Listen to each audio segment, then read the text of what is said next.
Mallattoo nagaa bultoo galataa garraamummaa beellidaadha gooftaa sababaan qabaa kanaan si faarsu haadha Adoonaayi laftaa dhageessu. Mallattoo nagaa bultoo galataa garraamummaa beellidaadha gooftaa sababaan qabaa kanaan si faarsu haadha Adoonaayi laftaa dhageessu.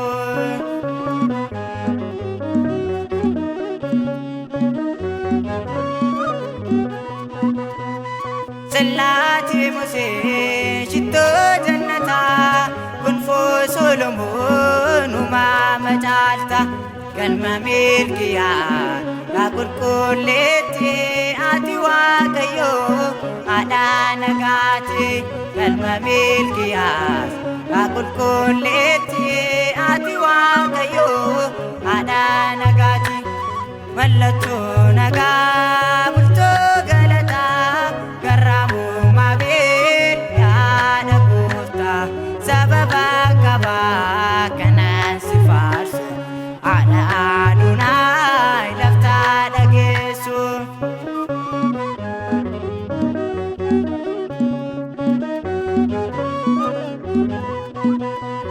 Fayyinni lafaa karaa kee dhufee dennee of tolaan ilmaa kee dhufee mudhii koo hidhee sichaan si faarsaa akka boolii koo warra kaleessaa. Mudhii koo hidhee sichaan si faarsaa akka boolii koo warra kaleessaa. Mallattoo nagaa bultoo galataa garraamummaa beellidaadha gooftaa sababaan qabaa kanaan si faarsu haadha Adoonaayi laftaa dhageessu.